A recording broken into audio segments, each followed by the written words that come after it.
E a 18ª edição do Relatório Global de Riscos, que normalmente é publicado uma semana antes do Fórum Econômico Mundial, cita a polarização social e política entre as ameaças para o segmento. O documento divulgado hoje lista diversas preocupações que devem nortear as discussões entre os líderes mundiais no evento que acontece entre 16 e 20 de janeiro na Suíça. A eleição presidencial de 2022 aqui do Brasil, vencida por Lula, recebe destaque na parte dedicada à erosão da coesão social. Segundo o relatório, as redes sociais contribuem para aumentar a descrença nas instituições. Isso porque grande parte da população pode se sentir alienada e irritada com a liderança no mandato seguinte, agindo como multiplicador das preocupações sociais existentes e da agitação civil.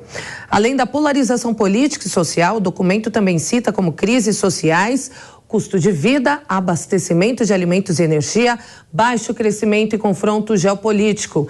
E para entender a importância deste relatório, a gente conversa agora com o professor visitante da Universidade de Relações Exteriores da China e sênior do Centro de Políticas Públicas para o Novo Sul do Marrocos, Marcos Vinícius de Freitas. Oi, professor, boa noite, seja bem-vindo. Bom tê-lo aqui do meu lado mais uma vez. Não, o prazer é meu, Kalina. Grande prazer estar com vocês hoje.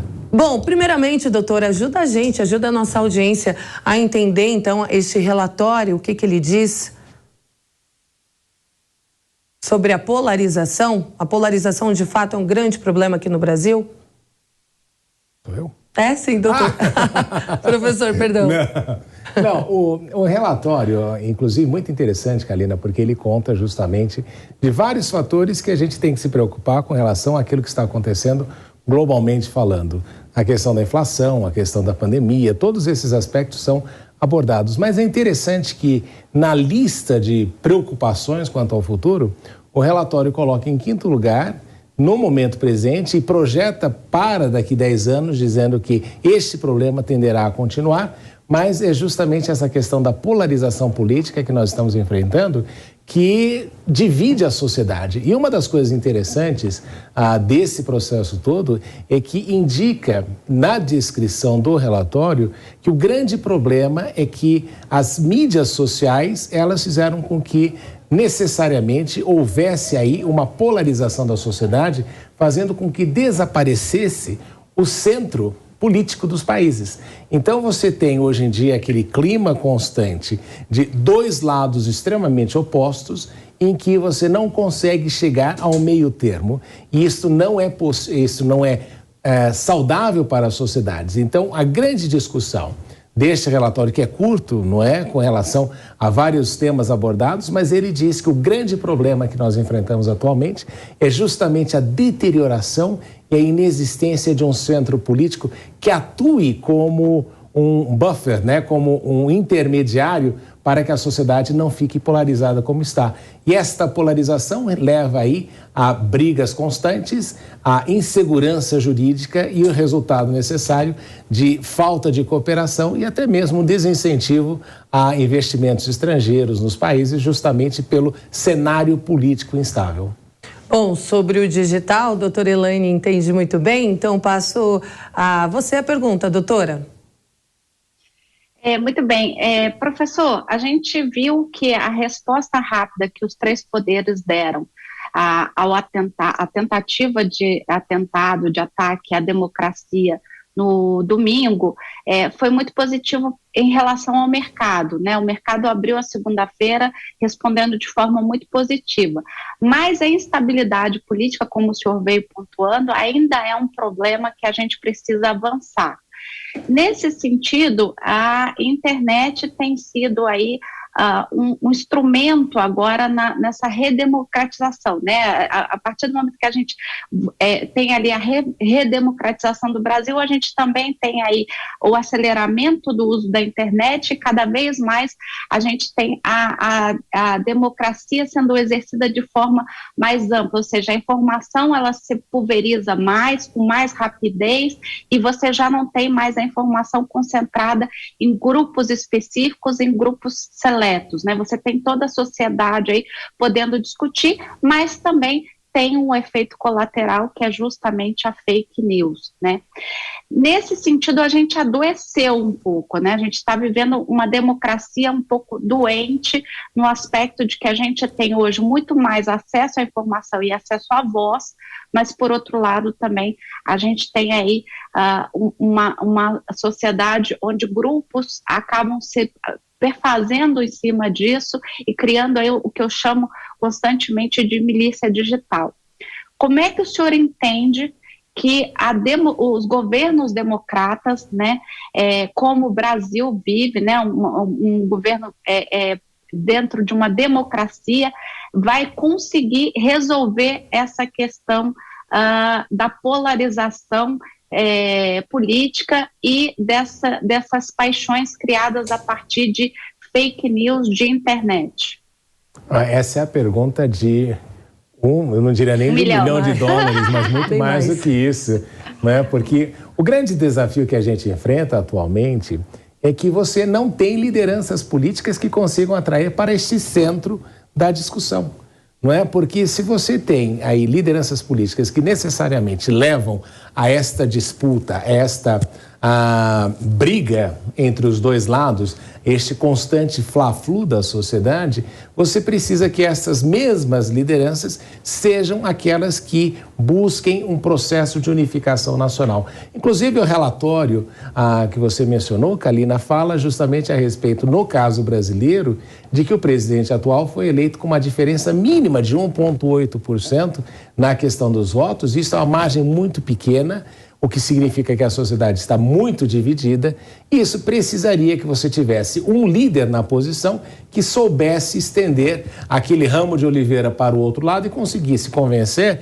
de que todos nesse processo são brasileiros e que deveriam estar unificados por uma agenda nacional. O problema é que para você ter esse tipo de liderança não acontece todo dia. E o que nós vimos também é que, eu sempre comento que na década de 80, anos 70, anos 80, a gente teve uma constelação de líderes mundiais, como Nelson Mandela, como Margaret Thatcher, que não se repete e que justamente nós vemos líderes cada vez mais fracos e cada vez mais divisionistas e que levam a esse conflito constante. Foi mencionado até essa importância da internet neste processo todo, mas o grande problema também que a gente nota em razão disso tudo é que a internet cria bolhas, não é? E as pessoas entram dentro daquelas bolhas e não conseguem sair daquelas bolhas, elas são alimentadas, retroalimentadas com aquela determinada perspectiva. E o grande problema que a gente enfrenta sempre é que nessas bolhas você vê transpirar duas coisas: teoria da conspiração, o que é impressionante, a quantidade de teorias de conspiração que a gente tem observado nos últimos tempos, e as famosas fake news e todas essas histórias que vão criando um certo cenário sempre de alguma coisa que vai esterçar o tecido social o máximo possível. Então, para que isto aconteça, para que haja a volta ao centro, é necessário que nós tenhamos aí lideranças políticas que busquem isso. Mas neste cenário eleitoral, em que um lado, quando ganha, simplesmente decide anular tudo aquilo que foi feito pelo outro, e em razão da bolha que nós temos, nesse processo todo, fica muito difícil. Então, o que a gente precisa, né, é que aquela famosa frase que Kennedy gostava de dizer, que a gente precisa de pessoas que sonhem com coisas que nunca aconteceram e se perguntem por que não. E o grande problema é que nós temos aí uma ausência de liderança à direita e à esquerda que tem este perfil conciliador. Bom, professor, e como essa polarização, todo esse conflito interno do Brasil, o episódio como aconteceu no último domingo, reflete para o exterior, os países, principalmente uma questão econômica, de repente, o Brasil acaba sendo visto de que forma? A perspectiva é ruim, não é? Com relação à falta de organização do Estado brasileiro. Eu comentei outro dia, né, que o grande problema disso ter acontecido em Brasília é justamente o fato de que Brasília também foi mal desenhada, né? Você colocar os três poderes na mesma praça, esperar que nunca houvesse nenhuma manifestação popular que pudesse criar problema nisso, até por causa do histórico que a gente já observou de manifestações que invadiram o Congresso Nacional. Então, já deveria ter um aparato de segurança para evitar esse tipo de situação. Então, existe aí um problema grave que a gente nota nesse sentido com relação àquilo que acontece. O grande problema que eu acho, Kalina, é que internacionalmente eu reflito um Estado que está desorganizado e também um grande problema, que é justamente saber se este governo, que atualmente foi eleito e que tomou posse no dia 1º de janeiro, quanto tempo ele vai demorar efetivamente para ter a capacidade de governar, uma vez que o Palácio do Planalto não pode funcionar direito, o Supremo Tribunal Federal não pode funcionar direito, o Legislativo também não pode funcionar direito. O que aconteceu é que este ataque às instituições criou ali problemas de instituições que se transformaram em capengas, porque não conseguem funcionar, até porque o espaço físico foi prejudicado, e o que nós observamos é que isso deve impedir aí que o governo tenha efetivamente um controle mais intenso da situação nos próximos 3, 6 meses, até que haja o processo de licitação, que você consiga reconstruir tudo. Vai demorar pelo menos uns 6 meses, conhecendo a Lei 8666, se eles forem aplicar esse tipo de coisa. Então, nós vamos viver um governo que não vai ter a plena potencialidade e a plena capacidade de exercer todas as suas funções, porque o espaço físico foi atacado. E o resultado disso é que também a reputação do Brasil internacionalmente não fica bem, em razão de tudo isso, né? Se você pensar, olha só o que aconteceu no Capitólio e a imagem que a gente ficou dos Estados Unidos, que sempre foi o grande parâmetro de democracia, e quando a gente olhou para aquilo, falou, opa, até nos Estados Unidos tem problema. Imagina isso como aconteceu no Brasil e como isso é refletido internacionalmente. Mas a realidade é que todos os países têm problemas e as manifestações fazem parte do espírito democrático de uma nação. Só que ali faltou justamente essa questão de você saber administrar os ânimos e também entender que aquilo é resultado, mas você precisa entender também a motivação que ensejou esse tipo de situação. Bom, o senhor falou que outros países também têm problema, professor. Essa polarização é uma tendência só do Brasil ou também acontece em outros países, esses questionamentos contra as instituições, enfim, todos esses conflitos? No caso da mídia social, Kalina, o que a gente observa é que você fez crescer e observou um crescimento dessas bolhas. E uma das coisas que você nota nestes círculos e nessas bolhas é um questionamento das instituições existentes pelos erros que elas têm apresentado e também pelo fato de que nós vivemos num momento em que não existem absolutos. Eu sempre comento isso. Quando você vê o momento histórico que nós estamos vivendo, nós, em razão da internet, do acesso ao conhecimento como nós nunca tivemos na história, aquelas coisas que nós entendíamos como absolutas, elas vão se diluindo à medida que o tempo vai passando e nós vamos perdendo aí aquela noção e aquela linha histórica de condução. E eu comento sempre isso, né? Até mesmo na questão religiosa, você observou isso, né? Nós passamos por um período na história moderna e neste momento em que existe um questionamento muito vasto com relação até à própria essência da religião e daquilo que elas têm feito ao longo da história. Então, nós vivemos este relativismo, este momento de incertezas da sociedade, e isto faz com que toda esta situação se transforme em algo muito mais globalizado. Não é um problema exclusivo do Brasil. E veja só, nessa questão de polarização, existem países que têm uma história de polarização. A França, eu sempre digo, eu não sei como é que vai ser o resultado eleitoral, mas vai ser quase 50-50. Eu tenho nos Estados Unidos um histórico de 2 partidos políticos. Eu tenho no Reino Unido um histórico de 2 partidos políticos. Só o que acontece é que, pelo fato de eu não ter este elemento da mídia social constantemente falando para uma bolha, criando essa questão de teorias conspiratórias, de questionamento, como eu não tinha isso no passado, a gente conseguia fazer com que o jogo político continuasse e não houvesse esta deterioração como nós observamos nos últimos tempos. Doutora Elaine, sua pergunta. Eu quero voltar no ponto em que eu falava com o senhor falou que acha que há uma questão de falta de liderança, por isso nós não conseguiríamos de imediato resolver essa questão de polarização, principalmente alimentada pela internet.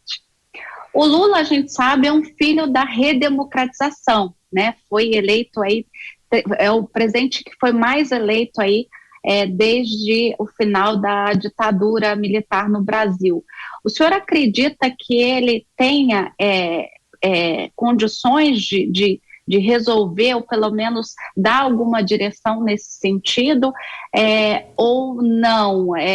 Ainda assim, a gente ainda vai passar aí por um bom tempo tendo que amadurecer a sociedade nessa cultura digital, ou seja, a gente vai ter que aprender ainda a usar a internet e saber filtrar as informações que a gente é bombardeado diariamente. Eu acredito que para que isso acontecesse, você precisaria de um líder à estatura de Nelson Mandela, por exemplo, que depois que passou vários anos na prisão, quando saiu, poderia ter tido um discurso vingativo. Afinal, ele ficou mais de 20 anos, acho que foram 27 ou 28 anos na prisão, inclusive em Robben Island, onde ele ficou 18 anos. A gente viu que Mandela poderia ter saído com sangue nos olhos, como a expressão popular, mas ele foi um grande conciliador naquele processo todo. E uma das coisas importantes é que ele não fez justamente esta divisão política como nós observamos. Então você precisaria de um líder na mesma estatura de Nelson Mandela. Infelizmente não é o que nós temos em nenhum dos lados.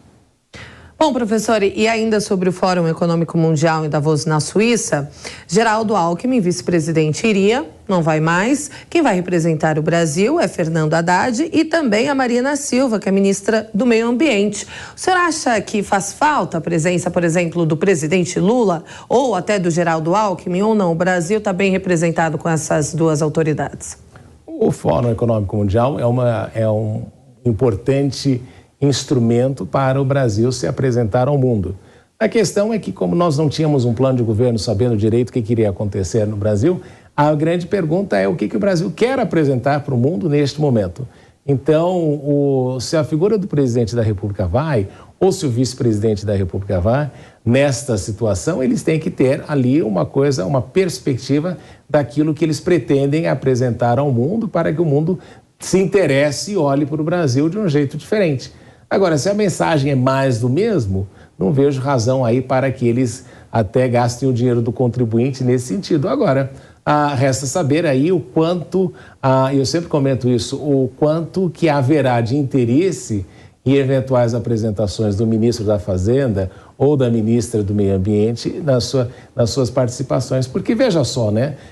Nós estamos confundindo e achando que o Brasil vai viver um momento do meio ambiente totalmente diferente, mas não podemos esquecer que também os problemas do meio ambiente já existem no Brasil há muitos anos e não significa que as administrações anteriores, que também tiveram o mesmo viés ideológico, apresentaram aí resultados extremamente diferentes daquilo que nós temos visto. Então, resta saber, e este que é o grande desafio, qual é a narrativa que o governo atual pretende adotar. Mas uma coisa é realidade, isso é fato. O governo atual tem aí um controle de narrativa, e ele apresenta a narrativa daquilo que ele faz, daquilo que ele pretende fazer, daquilo que ele ideologicamente pretende fazer. Ele apresenta isso muito melhor ao exterior e tem encontrado aí os caminhos para expressar-se nesse sentido. Professor, a gente não sabe o que o Brasil quer oferecer, mas o que o mundo quer do Brasil? Outra pergunta difícil, hein? A gente está te colocando na parede aqui, né, professor? Outra pergunta difícil. Mas o fato é o seguinte, né, Kalina? O que o Brasil pretende oferecer ao mundo? E vamos pensar assim. Historicamente, todo mundo vai falar da questão do meio ambiente, que o Brasil é o pulmão do mundo, embora muita gente discorde desse conceito. Então, nós temos aí um papel importante na questão da liderança ambiental. Nós temos, diferentemente daquilo que os outros países têm, nós temos um exército Isso é importante para você garantir e reconhecer a soberania nacional. Veja, o Brasil tem uma coisa que a Alemanha não tem, que o Japão não tem, que a Coreia não tem, que Portugal não tem, que é a liberdade de ter o seu próprio exército e determinar o seu próprio rumo das suas forças armadas. Isso é uma coisa que outros países, em razão das guerras, tiveram que ceder para que outros fizessem base militar dentro de seus territórios. Então, isto dá para o Brasil uma capacidade de soberania que muitos países do mundo, até mais desenvolvidos economicamente, não têm. Isso é importante se o Brasil quiser ter aí, alçar mais voos com relação ao Conselho de Segurança das Nações Unidas, que ele saiba utilizar as suas forças armadas neste sentido positivo da sua atuação global e da proteção do seu território. Mas qual é a mensagem do Brasil para o mundo? E isso que é o importante fazer. Eu acho que a gente tem que focar, por exemplo, no fato de que o BRICS, por exemplo, dá para o Brasil uma visibilidade maior, porque nós deixamos de ser um país meramente emergente e temos aí um acesso, por exemplo, à China e à Índia, que são países que estão em pleno processo de crescimento econômico e que serão aí as grandes potências econômicas globais no futuro. Então, o Brasil tem que entender que, como sendo uma das 10 maiores economias do mundo, tem aí algumas responsabilidades neste processo de governança global e não querer simplesmente aceitar ou pretender fazer parte ali do G7 ou coisa parecida, justamente pelo fato de que estes instrumentos da ordem global, como estabelecidos, não serão alterados. Então, a mensagem do Brasil como país é: temos um país multiétnico, um país que tem um histórico de paz, que pode oferecer para o mundo uma posição de intermediário e de intermediador em determinadas crises internacionais, mas principalmente o fato de que nós podemos, com resultados econômicos diferenciados, com uma economia crescente, com um PIB em elevação, que nós podemos aí contribuir efetivamente na cooperação internacional como nunca fizemos antes. Tá certo, conversamos então com o professor Marcos Vinícius de Freitas. Professor, obrigada, excelente noite para o senhor mais uma vez. Não, eu que agradeço pela oportunidade, até esqueci de comentar, antes de estar aqui eu participei de uma reunião, estava justamente discutindo isso sobre os problemas globais, essa visão escatológica das coisas, não é, na igreja anglicana, até ouvindo um trio muito famoso da igreja, e aí eu estava pensando justamente sobre essa questão. Enquanto nós não perdermos essa perspectiva de que vivemos no eterno conflito do bem contra o mal, necessariamente nós não vamos conseguir sobrepujar essa questão escatológica, essa questão desta briga constante entre o bem e o mal. Eu acho que esse que é o grande problema. E foi o tema justamente da discussão que eu tive com o reverendo, depois de ouvir o trio cantando a respeito dessa situação toda. Doutora, a senhora quer fazer mais uma pergunta? Desculpa, eu encerrei, mas eu nem perguntei. Dá tempo de eu fazer uma provocação? Dá sim. Professor, eu vou aproveitar então os seus últimos minutos aqui conosco e queria fazer uma provocação. Não seria o caso de Simone Tebet, à frente do planejamento, estar em Davos, estar nessa reunião de Davos, inclusive para levar esse recado de que o Brasil tem uma pasta que vai efetivamente trabalhar aí o monitoramento das contas, já que a gente não quer falar de teto fiscal, né, de teto para as despesas, e quer falar de uma racionalização de despesas, e Simone Tebet vai ficar à frente de fazer este monitoramento. Não seria coerente ela estar em Davos também para passar essa segurança, essa garantia e esse recado aos investidores internacionais? Eu acho importante, mas mais do que tudo, eu gostaria de ver qual é, eu sempre comento isso, qual é o plano do governo para que o Brasil tenha uma renda per capita, daqui a alguns anos, de 15 mil dólares per capita ou de 20 mil dólares. Enquanto nós não fizermos um mapa da estrada para que o Brasil cresça economicamente e que avance nisso, eu acho que nós vamos ter aí, eu acredito que nós vamos ter pessoas enviando mensagens falando disso, mas enquanto não houver o plano e a estratégia pré-estabelecidos, não importa aí quem vá. O que é importante é que se tenha muito claro de onde se pretende chegar. É aquela famosa frase, não é, da Alice no País das Maravilhas, quando ela fala, quando ela está naquela estrada que se bifurca, e aí ela pergunta qual o caminho que vai tomar, e ele responde, né, se você não sabe onde você quer ir, qualquer estrada serve. Eu acho que aqui não é somente a presença da Simone Tebet ou do vice-presidente Geraldo Alckmin, eu quero saber como é que eles vão fazer para que o Brasil cresça economicamente e atinja metas de crescimento. 15 mil dólares per capita, 20 mil dólares per capita, porque é justamente um exemplo que a gente pode seguir, não é? Eu sou professor na China, daquilo que o governo chinês estabeleceu. Eles querem ter em 2049 uma renda per capita de 20 mil ou 25 mil dólares. Isso é extremamente disruptivo globalmente e é extremamente disruptivo para a própria China. Agora, imagina se você tivesse, no caso brasileiro, governos que pensassem que em 2049, ou em 2050, ou em 2040, o brasileiro teria uma renda per capita de 15 mil dólares.